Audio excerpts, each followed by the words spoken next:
ಯುವಜನರನ್ನ ಸ್ವಾವಲಂಬಿಯನ್ನಾಗಿಸಲು ಹಾಗೂ ಹೆಚ್ಚಿನ ಉದ್ಯೋಗಾವಕಾಶಗಳನ್ನು ಸೃಷ್ಟಿಸುವ ಉದ್ದೇಶದಿಂದ ಪ್ರವಾಸಿ ತಾಣಗಳಿಗೆ ಸಂಪರ್ಕ ಕಲ್ಪಿಸುವ ವಾಹನಗಳನ್ನು ನಿರುದ್ಯೋಗಿ ಯುವಜನತೆಗೆ ಪ್ರವಾಸೋದ್ಯಮದ ಮತ್ತು ಕಾನೂನು ಸಚಿವರಾದ ಎಚ್.ಕೆ. ಪಾಟೀಲ್ ಗದಗದಲ್ಲಿಂದು ವಿತರಿಸಿದರು.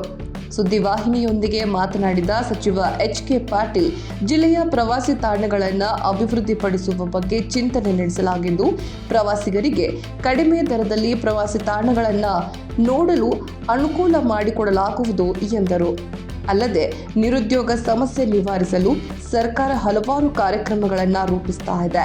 ಯುವಜನತೆಗೆ ಪ್ರವಾಸಿ ವಾಹನಗಳನ್ನು ನೀಡುವ ಮೂಲಕ ಉದ್ಯೋಗಗಳನ್ನು ಸೃಷ್ಟಿಸಲಾಗುತ್ತಿದೆ.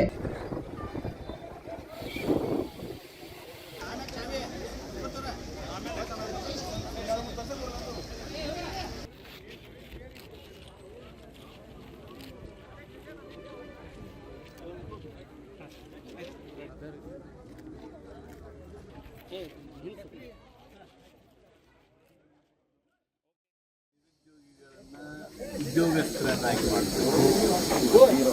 ಕರ್ನಾಟಕದ ಪ್ರವಾಸಿ ತಾಣಗಳಿಗೆ ಅಡ್ಡಾಡೋದಕ್ಕಾಗಿ, ಪ್ರವಾಸೋದ್ಯಮ ಬೆಳೆಸೋದಕ್ಕಾಗಿ ವಾಹನಗಳನ್ನು ನೀಡೋದರ ಮೂಲಕ ಇವತ್ತು ಒಟ್ಟು ಪ್ರವಾಸಿಗರಿಗೆ ಸೌಕರ್ಯ ಹೆಚ್ಚಿಸುವ ಪ್ರಯತ್ನ ಮಾಡ್ತಾ ಇದ್ದೀವಿ.